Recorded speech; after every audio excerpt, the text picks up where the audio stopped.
I'm going to say something that's relatively unpopular. I'm hoping the Dolphins get their ass kicked. I'm sick of them. I am sick of the Miami Dolphins. I am sick and tired of the Dolphins going on the road and building up everybody's hope only to wet the bed.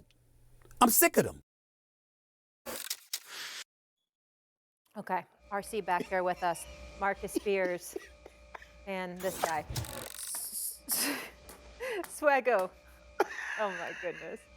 Do you see the face? Do you see the faces you're getting? Listen, I'm side eye. Listen. I don't blame them. I can't knock my boys for getting on me. I can't knock them. RC man, Swaggo man. Emotional. It is. I'm gonna be honest with you. Listen, let me take. You know what, RC? Listen, if nothing else, bro. If nothing else, I'm honest. You know what I'm saying? I was kind of fantasizing, you know what I'm saying? That you know, you know, they may make it to the NFC Championship game. First of all, I love watching Tyreek Hill. I love watching when Tua gets him the football. I love watching when Waddle's healthy and he's getting the football. So I'm thinking about all of these things, hearing people like you and RC talking about the greatness of Mike McDaniels and his play calling acumen and all of this stuff. So I'm going like this. You know, they do play near South Beach. You know, could you imagine? I said, could you imagine if I'm going to Miami and there's a Miami Heat game on an off day, and then you also get to go see the Dolphins? It's just a beautiful thought. And then they go on the road.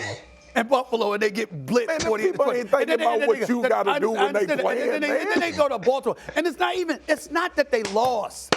It's that they get their ass kicked.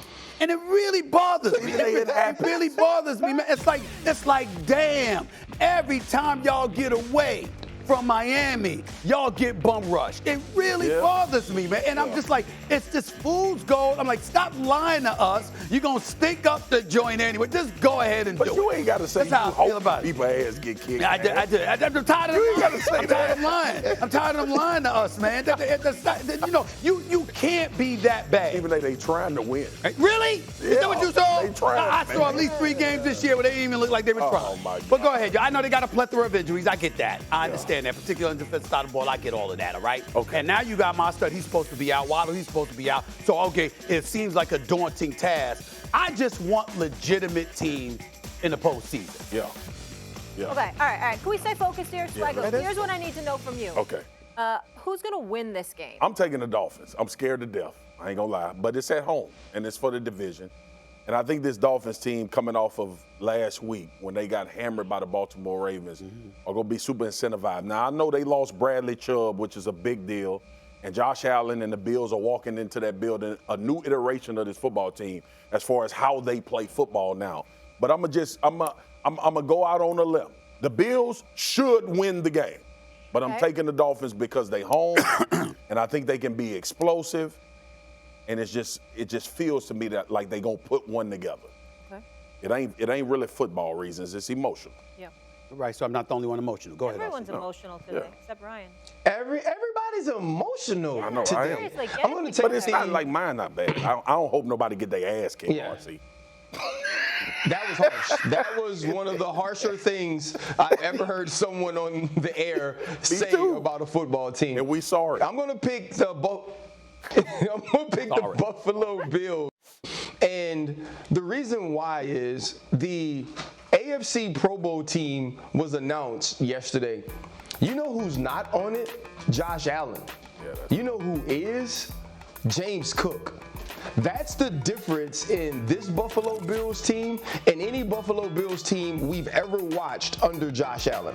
And the fact that they can now go into Miami with the run game that leads to a play-action game, and that play-action game won't have Jalen Phillips or Bradley Chubb rushing the quarterback. This ain't a game you can be down players. If you fast forward, if you rewind back to what this game was the first time, This was Stephon Diggs absolutely losing his mind because he was covered by Kohu the entire game. Now you have a Vic Fangio that won't travel Jalen Ramsey, that won't allow Jalen Ramsey to play in the slot. And if you watch the Baltimore Ravens, I talked to Zay Flowers this week. Zay Flowers said, yeah, we wasn't going to try, buddy. He said, I walked up on the line and I was like, oh, hell, I didn't realize he was this big. And he said on my first release, he ran me off to the sideline. I said, let me back up and give myself some space. That's who Jalen Ramsey is.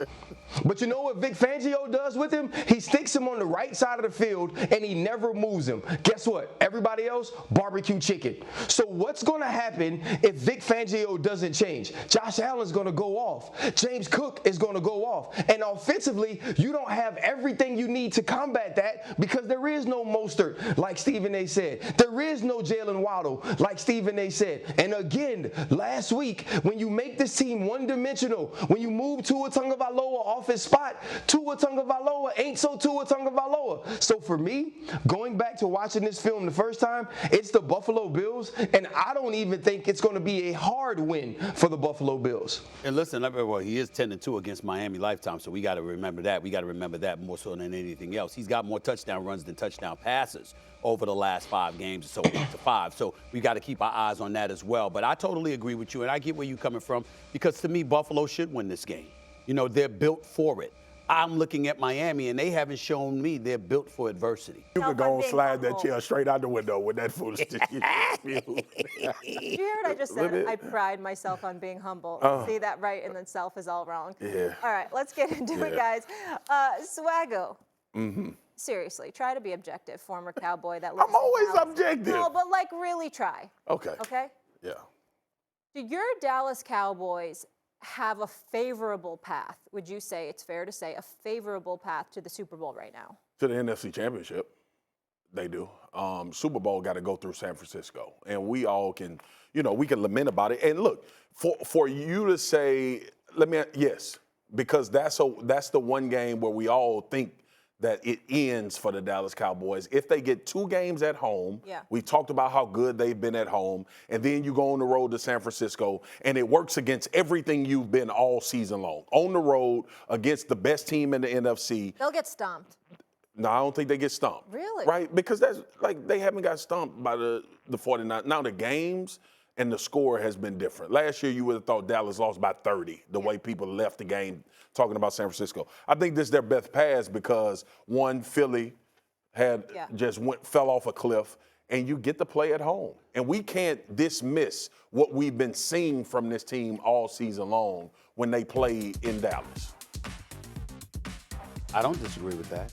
I mean, I'm going to be objective and fair here. I mean, the Dallas Cowboys, as far as I'm concerned, outside of the San Francisco 49ers, who is it that they shouldn't beat? Right. Forget can or can't beat. Who shouldn't they beat? The way the Philadelphia Eagles have played, I can make an argument the Detroit Lions, because you know how I feel, they got robbed. They should have won that game. We understand that. But the bottom line is in Dallas, because that game would probably be in Dallas. It would be in Dallas.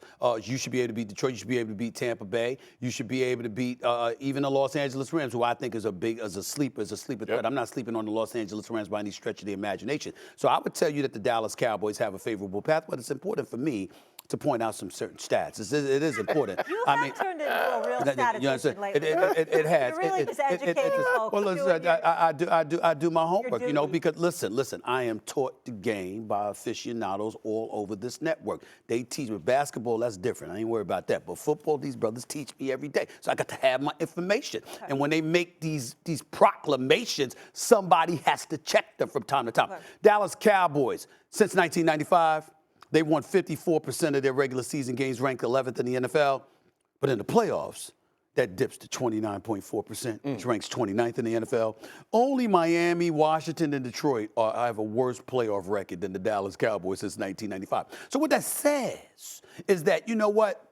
Once the playoffs arrive, they tend to wet the bed. That's a fact. And we, until we see otherwise, we have to take that into consideration. Again, Dak Prescott, I believe, right now, is the best quarterback in the NFC. You could make an argument with Matthew Stafford the way that he's looked, Brock Purdy until last week. But Dak Prescott is the best quarterback in the NFC right now.